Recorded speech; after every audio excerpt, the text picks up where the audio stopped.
Grading title reigns since WrestleMania 40. I'm Will. That's Brandon. We are the Cousins of Destruction Wrestling Podcast. As always, let's cheers. Talk about some wrestling, huh? Yeah, everybody has their opinions on current champs and their reigns. Some are good, and some could be better. We'll get there. All right. We're going to go one by one through the reigns that have started around or at WrestleMania. There really haven't been that many. The Triple H era has kind of been dominated by longer title runs, but with that, we've had title reigns. So we should grade them. Thought it'd be fun. Yeah, well, let's get right to it. Women's tag titles. The Kabuki Warriors did have the titles through WrestleMania, but not very far through it. I'm not going to go ahead and grade them because I want this to kind of be a after WrestleMania thing. So we will get it started with Jade and Bianca's first title reign. Now, I kind of want to leave this up to you. Should we grade Bianca and Jade's title reigns as a whole? Or because they did have 76 days of being away from the titles, do you want to? They also just got them back. So, yeah, that's what I was going to say. Right. So we could just grade it kind of on that first one, which I guess kind of counts as a whole. Yeah. Just because they just got them back. So on a scale of, F to A to F, what would you grade Jade and Bianca's tag team title runs? Yeah, I'd give them just a solid B. Yeah. I think it's been good. There's been promise. I've got to see Bianca. I've been interested in Bianca again for a little bit there. It was kind of stale, same stuff. So gave kind of her a fresh look at things, kind of some new eyes, and because her being in a tag team, something you don't really see. You don't see somebody of her caliber. Yeah. Jade has been steadily improving. Obviously, when she came from AEW, she wasn't as progressed as everybody had probably thought. And so to give her that time to kind of learn on the go and learn the business, be a part of WWE where you are working a lot of days, a lot of cities, things like that, all comes into play. Hasn't been anything crazy. I mean, the women's tag division hasn't been anything wild, but I've been happy with it. Yeah, I would say that they are kind of the definition of a B. Reason being is because not only was this a way to put the tag title on Jade for the first time and on Bianca for the first time and see what she's capable of doing in that aspect of wrestling, but this was the Jade tryout. That's what it's been. It's been the Jade Cargill main roster WWE tryout. And I think it's been great. I don't think she's done anything where it's like, oh my God, do you remember that match? She was incredible. But there's been the one match against Unholy Union where she had the botch or whatever. But other than that, they've looked like dominant. She's done her job. She's played the character and the part perfectly. So I just think that they put on a B performance, and now that they have the titles back, we can really kick this thing off and get a good long title reign. We do have one more women's tag title reign that did happen in between the two Jade and Bianca runs. Unholy Union, grading them. I'll go ahead and go first here. I'm going to give them a B+. I'm going to give them a B+, not because necessarily just flat out the work that they did, but the work that they did versus my expectation for what they were going to do with the belts. I think that what they did with the tag titles has made them a namestay in the WWE in the women's tag division. I think that they are up there now. I mean, we talk about the past of the women's tag titles not being very, favorable for anybody, but they're now one of the better tag teams that's ever held those titles. And they had a good amount of defenses against good teams. They defended them in multiple tag team matches. So where there's 2 or 3 or 4 tag teams involved. So that's good stuff. They deserve their flowers on that one. Yeah. I'm going to go ahead. I'll agree with that B+. I was kind of fighting with that in my head a little bit, but the only critique I would have is a critique. I guess it's not even, I wouldn't count it as their fault, but I feel like they should have been on TV a little bit more. Yes. But I don't think that's necessarily their fault. I think that the time they did have on TV, whether it was Raw, SmackDown, or NXT, having a defense down there as well. Yeah. Former NXT tag champs as well. You kind of got to see that chemistry come back. And for me, they're the only legitimate, I guess the Kabuki Warriors, but we kind of see them more as a faction. So in terms of just a team as of late, they've been the only real women's team that I feel is legitimate. I agree. Completely agree. Looking forward to what the women's tag titles turn into, because there is finally a women's division in the tag team division. So But then we move it on to the men's tag titles, which we have been heavily critical about over the past since WrestleMania. Mm-hmm. We'll go to the Raws first. The World Tag Titles, the Raw Tag Titles. Right after WrestleMania, they got a brand new look, both tag titles. And we said with a brand new look, will come a brand new era. Well, I mean, it wasn't wrong. True. And not good. It's still right. It's just, WrestleMania featured a 4 tag team, or no, it was like a 6 tag team ladder match where 2 teams won, and the Raw World Tag Team Championships went to Awesome Truth, The Miz and R-Truth, who defended it here and there, but they were mostly a comedy team that was kind of in the middle of the Judgment Day stuff while the Braun Strowman stuff was happening. I went ahead and gave them flat out a C-. Look, I get the whole comedy skits with Miz and R-Truth, and it's one of those things where you just pointed out, like, where the unholy union, where like booking is really the decision here, or is the problem here. At that time, that it just felt like WWE had no intention of doing anything with those tag titles, and they that was ended up being at fault for them. Like, that just was dropped on their head. But you can't hate, or you can't not take that into fact. They didn't do nothing with them. I give them a C-. I'm going to be honest, C- is that's very high in my opinion. I'm giving them a straight up F. Oh, wow. I thought that this was one of the titles that I would say pretty excited for. We're pretty big Miz fans, and who doesn't love R-Truth? The tag team is kind of always like a throwback. They used to always be a tag team. Well, not always, but they were a tag team in the past, and people loved them. Yep. You could still have that, but you could still be on TV. And like I said, I know it's like the booking thing, but I mean, they didn't even have matches. They didn't have anything. They just had those titles, and like that was it. Yeah. So for me, just an F. I mean, it all around was just god awful. I think Truth had those comedy skits where it reminds you how good he is, where like he could still do that though and not have those tag titles. And Miz, it reminded me that Miz deserves so much better. Miz is always pretty underrated in my opinion. So like, it's like, can we get him out of this and into something important?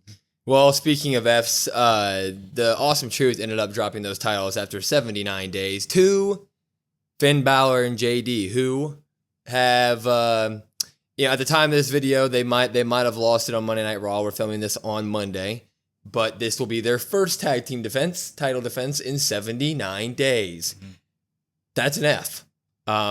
And this is just a product of putting the tag titles on a faction who you were planning to have rivalries elsewhere with. Like, they saw the long-term booking here, and like, I get it. In WWE history, strong factions always go for the gold. That's part of it, right? I get it. And especially with them separating from Damian and Rhea, they wanted to prove that they can win the gold by themselves. Sure, you don't need to have the belt on them for 80-plus days when and not have them defend it at all. Like, that hurts. Yep. You could have had them win it and prove that they can do it, and then lose it a couple weeks later. You could have Rhea and Damian run in. That wouldn't have been a problem. Right. But maybe they drop it to New Day at this point. If so, I give it, hopefully the New Day does good stuff with it. They have obviously a track record to prove. So F from me though for so far. Yeah, as you said, we're recording this the day of that match. Yeah. And I hope New Day does. I assume some sort of interference with Priest and Rhea and Jey Uso will potentially cost Finn and Balor, or Finn and Balor. Finn and Balor. Finn and Balor. Here we go. Finn and JD. It's the same thing. I mean, if you talk about like the storyline, I get it. It makes sense. There was actually more storyline like involving these tag team champions than we had with Awesome Truth, but it wasn't anything around the title. Titles really haven't been defended. Haven't really been on TV. They've been in matches, but they've become an afterthought in terms of tag team champions. So it's going to be an F. Gotta be. SmackDown, WWE tag titles. A-Town Down Under stole them at WrestleMania, and we were excited. We were like, this is a tag team to do it, right? Like, new, kind of a new-ish tag team at the time with 2 guys that are just natural heels, and we're like, yes. They ended up having the titles for 90 days following Wrestlemania until DIY eventually beat them in I forgot where that was. Was that Canada?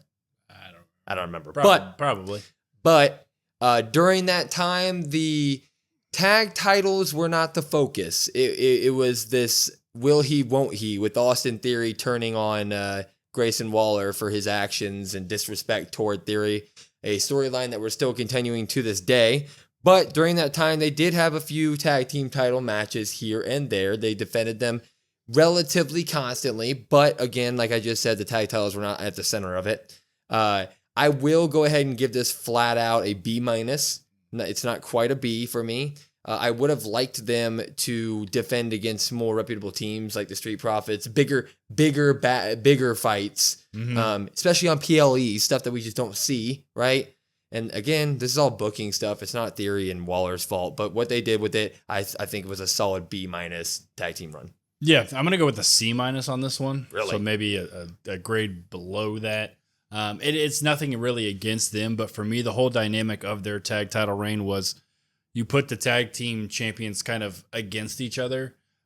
Tag team wrestling to me is like, we are friends, we are brothers, cousins, whatever however you want to be, whatever relation you have.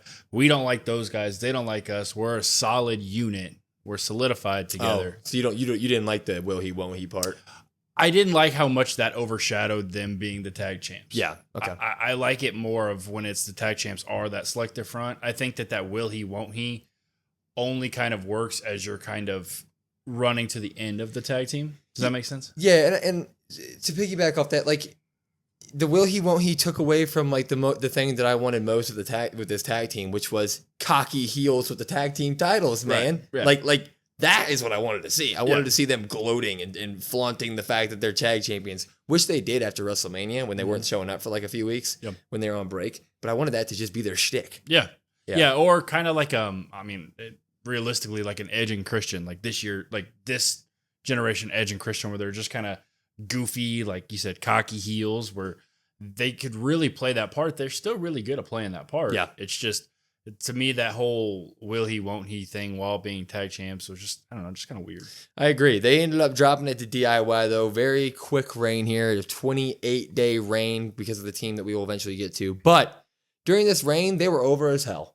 They were putting on rematch. They put on rematch right away. They gave Street Profits a tag title shot, which ended up getting interfered and stuff like that. But they were proving that they were going to be a good tag team here. I'm going to give them the benefit of the doubt. Very short reign, but I'll just flat out give them a B+, just because I know that if the story that had to happen didn't have to happen, these guys could have had a good long reign here and put on phenomenal matches during it. So I'm just going to go ahead and give them I trusted that you would have done really well with it. And what I saw was great. B+.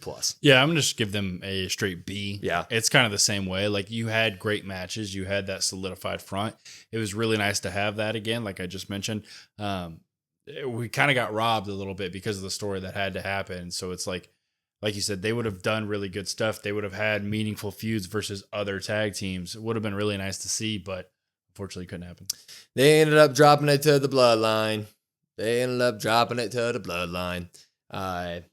Now, the Bloodlines had one tag title defense since that got all interfery and janky, which is on par with Bloodline storyline, whether you like it or not.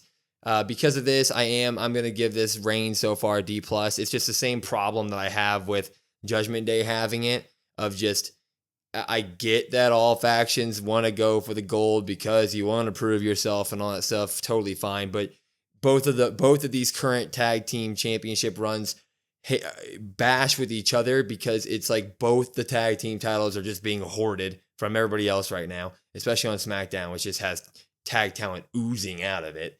So they're just hoarding this stuff and it just doesn't feel right. D+. Yeah, I'm just going to go, kind of like how I did with that. I'm going to go with an F for this one. Just pretty much everything that you said. It feels like the tag titles aren't what's important here with them. I would have maybe given them a higher grade if they were able to like freebird that with Jacob Fatu, which they had hinted at and kind of did originally, but then they put the kibosh on that and said that's not happening. Tama Tonga is fine. Tonga Loa, the infamous, he's the infamous. And so, to me, it's just like no real excitement around the tag titles with those two right now. Yeah, and literally the only reason that I didn't, the real reason I gave it a D+ is because like Fatu and all of them are involved. Like I like that stuff, so that's what boosts it up a little bit. But yeah, if Fatu doesn't exist, the Bloodline current storyline doesn't exist. These guys just have it. It's a flat out F. Yeah. Anyways, moving on to the United States Championship. This one will be easy. Logan Paul had this thing for 273 days. Everybody who's a wrestling fan knows the story here. 3 defenses in 273 days. Ends up losing it at SummerSlam to LA Knight. Yeah.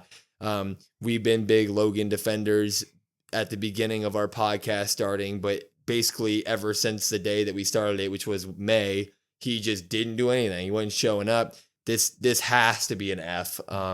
Doesn't matter. I get him he had the title everywhere on his podcast, biggest podcast in the world. I get it. It's marketing. The logo is everywhere. Good stuff. But like, if you want to be that guy, you got to get in that squared circle, man. And he wasn't doing it. This is an F.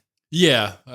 Yeah, I couldn't agree more. This one's also an F. And I feel like I've been kind of harsh on some of these reigns, but at the same time, to me, both sets of tag titles and this US one were kind of they were really the bad ones for me. They were really the ones that seemed like they didn't matter. So yeah, it's going to be an F. There+. Not much more to say there. There really isn't. LA Knight, very short reign so far, but he's already had more title defenses than Logan Paul. I'm giving this man an A+. Not only is he doing exactly what he said he was going to do, he's picking up they're booking him with the right guys on SmackDown. Now he's in the Andrade thing, which is probably going to lead to Carmelo Hayes getting involved as well. Andrade and Carmelo Hayes deserve to be in that spot. This is the exact route that you need. This is what the mid-card title is for. Absolutely what it's for. And people are going to be like, he's only had it for 30 days. What do you mean A+? I've seen enough to trust that the rest of his reign is going to be more of this. So I'm just going to go ahead and give it to him. Yeah, it's a little bit of projection because he hasn't had it for so long. Right. I'm going to go ahead. I'll give it like an A-. Yeah. I think anywhere in that A range is probably appropriate. The only thing for me that has stopped it from being an A+ is kind of like his promos have been kind of the same stuff as the weeks have kind of gone on. That would be a little bit of a tweak I would do, but in terms of the matches, he's improved in the ring. He is coming out. Good point. You're seeing him every week. Yep. So, I mean, he is a focal point for them, and he's doing a really good job. He's not really fumbling the ball. He's just picking it up. He's running. He's doing a really good job. He's hitting it, and he's quitting it, and he's moving on. Yeah. You knew it was coming. Put it on a shirt. Put it on a shirt, WWE. Yeah. Intercontinental title. Gunther's 333-day streak, or 666-day streak. Sorry, I halved it for some reason. I don't know. It's still impressive. Yeah, was destroyed at WrestleMania by the Mr. Sami Zayn. That was good. I'm getting better at that. Let's go. Anyway, he ended up having a 118-day spree. If you were with us at the beginning of our podcast and during this, you're going to be like, these guys are going to give him a D, give him an F, because we were very critical over it. I am going to go ahead and give it a C+. It was Chad Gable, and then it was Braun Breaker, and it was a lot of him being involved in the Alpha Academy story without, he was there with the Intercontinental title, but we were all interested in what was happening with Chad Gable and the Alpha Academy. And then it was just like, okay, well, also Sammy's over here yelling about the IC title. And then it was also Braun Breaker's the ultimate badass stepping into the main card, and he goes down with one haluva kick. And it was stuff like that. It was the weekly Sami Zayn yelling on the mic, I am the Intercontinental Champion and I am the underdog. And Sami Zayn is a polarizing guy. It feels like you either like him or don't like him. I'm more on the not liking him. I understand he's a great in-ring talent. I understand he was great with the Bloodline, and I get why people like him. Just not my kind of guy. For me, I'm going to go ahead and give him the C+. Probably going to surprise some people with this one. I'm just going to go with a straight B. B. Which is kind of shocking, I guess, because I agree with you. Like, Sammy stuff was kind of repetitive at times, and we were more interested in that stuff. But in terms of just like a underdog baby face that is the champion, I feel like Sammy did do what they asked him to do. I feel like he was there every week, whether the stuff became tiresome or not. Sammy was kind of one of those workhorses on Raw week after week that was always there.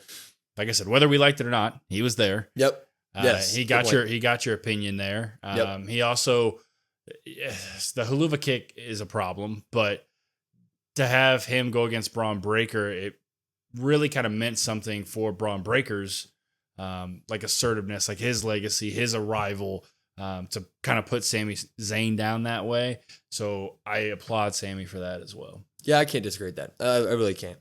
And then, of course, you have Mr. Braun Breaker, who took the belt from him at WrestleMania. Since then, he's had one successful title defense against Sami Zayn, a rematch. And then they threw a Intercontinental title tournament together, and he's been kind of just backstage doing promo segments here and there since then, which is a really weird decision to me because he was on such a tear, and he is so over anyways.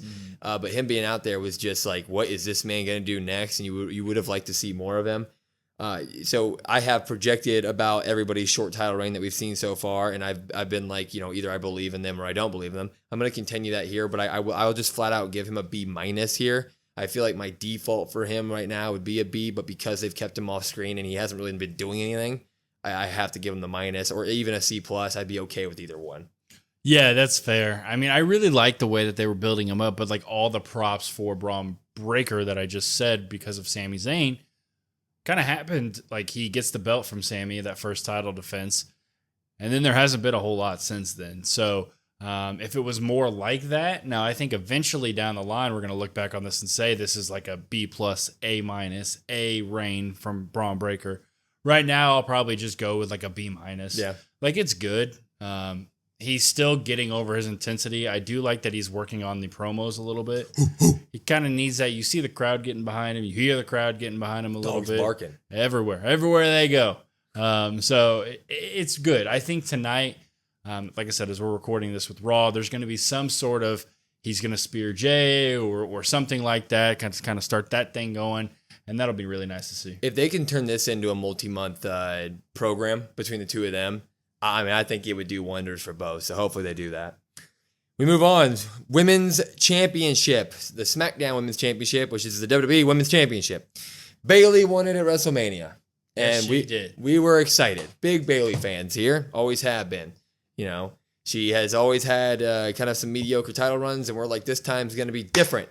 This time wasn't different. It was not. It was not. As much as I love Bayley and I love to compliment her, and I try to give her as many flowers as I can, this was just not it. It was the Piper Niven stuff. It was the not defending on PLEs or not being on TV.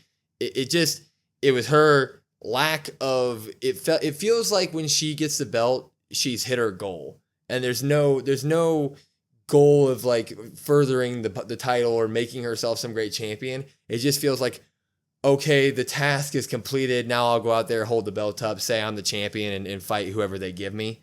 And I cannot get behind a Bayley championship. And I feel like that's what a lot of people would agree with, that there just wasn't any pizzazz in it. I don't know, there wasn't any meat to it. It just felt like Bayley's the champion. When is she going to drop it? Oh, Nia wins Queen of the Ring. So whenever they fight, that's obvious. And that's what happened. Mm-hmm. So what'd you give it? A D. Yeah. I can't F this. Yeah. I can't F it because I just can't. Yeah, that didn't sound right. A D. Bayley gets a D. Yeah, that's kind of where I'm at. I can't put it in the F category because even though like the Fs I've given, Logan Paul, tag titles, they just weren't there. This was there. It was just bad. Yeah. So I'm also going to go with the D. Yeah. I feel like it was below average. You can't F it as much as terrible as it was. I mean, God, it was awful. Bad. It was awful. And I'm not going to sit here and be like a proponent anymore going forward with her to be like, she should have the title. I agree. Because this is the same thing we go through every time. Every single time. So. No, I can't. And we say this, we're Bayley fans. Mm-hmm. Like we would never like just be like, oh, Bayley has the title. Admittedly, that's how we kind of are with Sammy. It's like, but Bayley, it's like, yay. And then it was like every week it was like, come on. Yeah. No. It's like that meme where it's like, do something. Yeah. Just like that. Well, she ended up dropping it to Nia Jax, who has been on a tear ever since. I like this. I think Nia Jax is on the best stint of her wrestling career by far. She's much better in the ring, much safer in the ring, even though she doesn't look safe. She is more safe. No injuries from what I can tell that she's caused. I just feel like her in-ring work is flat out better. Her storytelling is a lot better in the ring. Her character is now fully fleshed out. She really has some backing behind it. Her Queen of the Ring run was great. And then when she got the belt ever since then, she has been great. Not a ton of opponents thrown at her, but when she does destroy her. And then the whole work with Tiffany has been great. I'm going to go ahead and give this a flat-out B, just because there hasn't been any high-profile rivalries yet with the title where I've been like, ooh, she might lose it. It's all been kind of just filler. But it's been really good work. And especially for her. I'm going to give her the flowers there. Yeah, I couldn't agree more with what you said there. I think that I was maybe, not that when she won the Queen of the Ring, it was like, okay, she's going to win that belt. I'm not super, I guess I should say, like, I wasn't super excited, but it was like, here's what's going to happen. I was a little hesitant. Kind of almost like we were with like Damian Priest when Priest won the belt. Little hesitant because it's like, how's she going to do? She's done the best work of her career. By far. In the ring, she's improved. I think on the mic, she's improved a little bit. Not a ton. I'm not going to sit here and ask for more Nia Jax promos, but she had the defense against Michin. She just has the moveset now where she is kind of just destroying people when she is in the ring. I'm just going to go with the solid B as well. It could potentially be a little bit better depending on how they do the Tiffany stuff, but we'll wait and see. I think the Tiffany stuff could lead her to an A easily. Women's World Championship. Obviously, Rhea Ripley carries it through WrestleMania, but gets injured. We won't go ahead and grade that one, but they have to vacate the title, and Mrs. Becky Lynch, she goes ahead and gets the Battle Royale win that wins her the belt, and she goes back and forth with Miss Liv Morgan just for a 32-day period. This was in the middle of Liv really being a revenge tour badass. They had some really good back and forth, including a steel cage blow-off match. You can't hate that, man. In a 32-day period, she gave you what she wanted, and she kind of dropped the mic and walked away after that. I'm going to give Becky Lynch her flowers on this one as well. I'm going to say this was a solid B+. 32 days, just B+ title reign. Do what you can. Get the baton to where you want to go. Yeah, I would maybe just go with a steady B. Yeah. It wasn't anything I'm gonna like write home about, but at the time it was like, okay, this is good stuff. We want Liv to have that belt. We thought that Liv should have won that Battle Royale, but obviously they didn't do that. So to have that little feud, that little back and forth, I thought was good. Their matches were pretty decent. I mean, passable, not terrible, that's for sure. And now you get that Becky kind of riding off into the sunset, like you said. She did the job, importantly, and now she can maybe kind of take the time off. If she does decide to come back, it'll be accepting her with open arms then. She should come back. We love her. But she hands it off to, of course, Miss Liv Morgan, who's held the belt ever since. This is a tough one. This is a tough one. I'm glad you said it's a tough one, because I was thinking that. Because what do you do? What do you grade her title reign? Is her title reign based solely off defenses? Because we've brought that up many times. How many defenses has she really had? She defended against Becky Lynch in the steel cage in the blow-off match. Since then, she fought Zelina Vega. And then we've gotten nothing. Rhea Ripley, but that ended with the whole Dom Mysterio. That ended up being more about the Judgment Day story than it was the women's world title, right? Yep. And so, what do you grade this? Do you say that the women, do you include her women's world championship run as being part of the Judgment Day story, or is she just an attachment to the Judgment Day story and you grade it separately? For me personally, based off of how I've ranked everything else, I gotta grade the title reign with what it is, defenses, and making that title feel prestigious. She hasn't done that. It hasn't been done. Her work during the Judgment Day storyline has been fantastic, but her work as women's world champion has not been. She's run a bunch. She hasn't defended a bunch. She's done a bunch of cowardly stuff. I'm gonna go ahead and give her a C- on this one. Yeah, I'm gonna just give a D. Yeah, I think it's important to specify, like you did. It is important to separate the two. I think her character work in terms of the mommy, dom, Judgment Day stuff has been quality stuff. In terms of being the women's champion, there's no prestige to that. To steal a line from Gunther, there's no prestige to that women's championship right now. Comes down and smacks Liv. I will bring prestige back to the women's championship. He calls us mom or something. Mom, you need to be the women's champion. Bring prestige. That's a terrible Gunther accent, but that's what it's about. I mean, we're talking about title reigns. We're not talking about character development. So I think that's a really, they can go hand in hand, but you have to separate the two. But they go hand in hand when the championship is being spotlit, which it's not. Correct. At this point, it feels like Rhea just wants to tear apart Liv more than she wants to get to the title. Mm-hmm. Like that just happens to be her reward for tearing apart Liv. Yep. Well, moving on. We'll go World Heavyweight Championship first because the big thing has got to go last. At WrestleMania, we had a 10-minute title reign from Drew McIntyre, which I'm just going to go ahead and say we're not going to grade on that one. You know what? I'll give him an A+. He celebrated really well. Good job, Drew.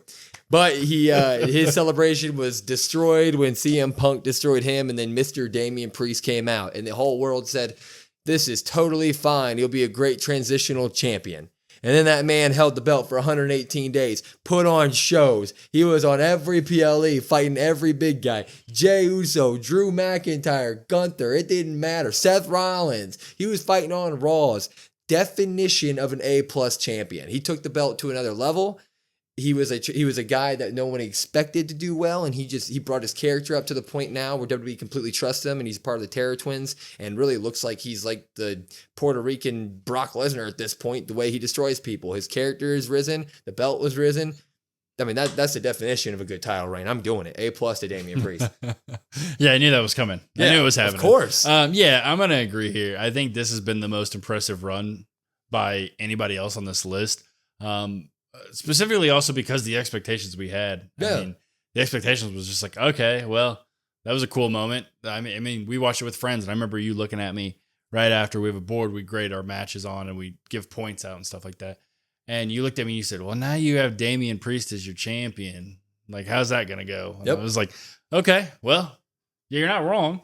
But yeah, like you said, fighting each and every week, it felt like he got better on the mic, which I thought was important. His in-ring was good, minus, the botch against the Drew. Which happens. But that happens, I've really, well, up until recently, I've really found myself liking Damian Priest. Now, obviously the Terror Twin stuff's a little bit different, but his championship reign was the best one since Mania. Easily.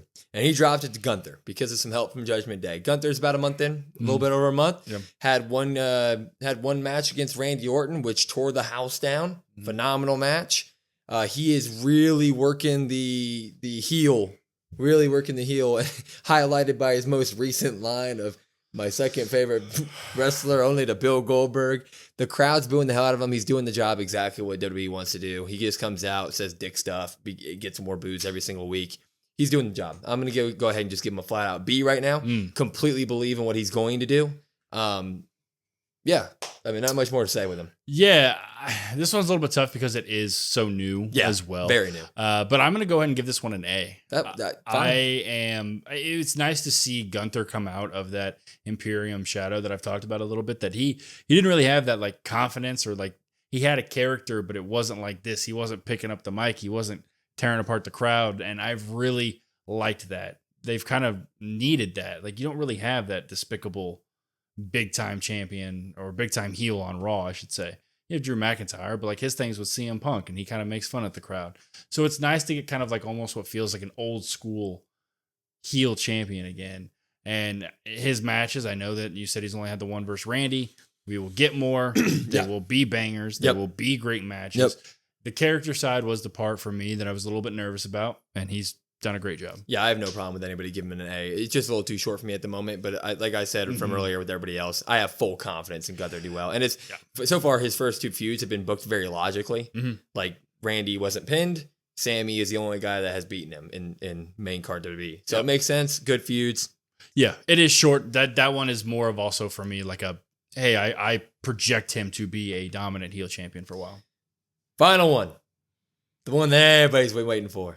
Roman Reigns' 1,316-day streak came to an end at WrestleMania 40 to the Mr. Cody Rhodes. What do we grade Cody Rhodes' championship title reign?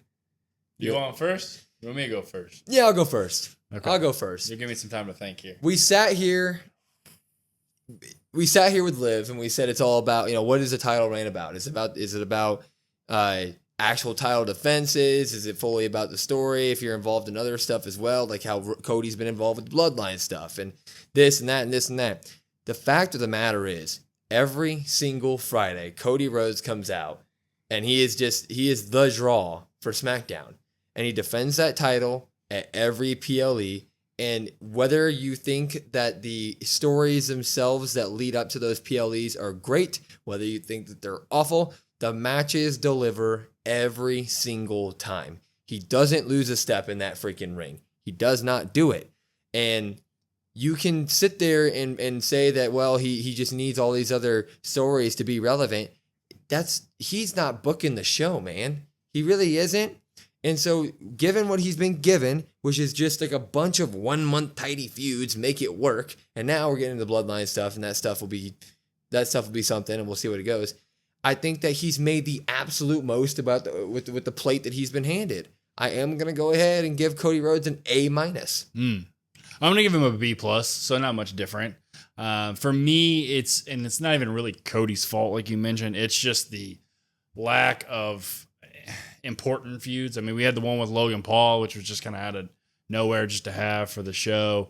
The AJ Styles ones were good. I felt like they were short-lived. I mean, I know we got 2 matches out of those, but it was just like, whoop, there you go, AJ. All right, bye, AJ. I would like to see more of we talk about how Triple H does long-term stuff. I know Cody's got long-term stuff with the bloodline. I get that. Understand that. But I would like a new rival for Cody, kind of maybe a long-term feud that's not bloodline related. And for me, that'd really push it over the top. No, 100%. The thing about Cody's reign is we know it's not close to being over. Right. So, and the best stuff is probably yet to come. We still got the Randy feud that we all are looking forward to. The Rock has to come back at some point, and he made his statement very clear that he was coming after Cody. So it has been just a bunch of filler to get us to where we know we're going. Yeah. So I just think it's all up from here. Yep. All up from here. Yeah, for Cody absolutely. Rhodes. I think we'll see the best parts of Cody Rhodes' title reign is coming after Bad Blood. Yeah. Yep. Fast track it. I'm glad we were both nice to Cody there, because a lot of people would have just been like, no, he's a better chaser. Screw him. F. But I believe in Cody Rhodes. That's Joe Hendry. And Joe Hendry. Yeah. All right. Let us know how you guys would grade all these in the comments. It's been a hell of a year with a lot of long title reigns and a lot of great names on this list, man, really. So we're getting lucky. But follow us on all of our social medias at COD Wrestle Pod. Listen to our podcast wherever you get your podcast, Spotify, Apple, YouTube, etc. And if you want to talk to us during Raw, SmackDown, PLEs, or just during the day, come join our Discord. Linktree is in our bio. Until next time, I'm Will. That's Brandon. We are the cousins of Destruction Wrestling Podcast. We will see you next time.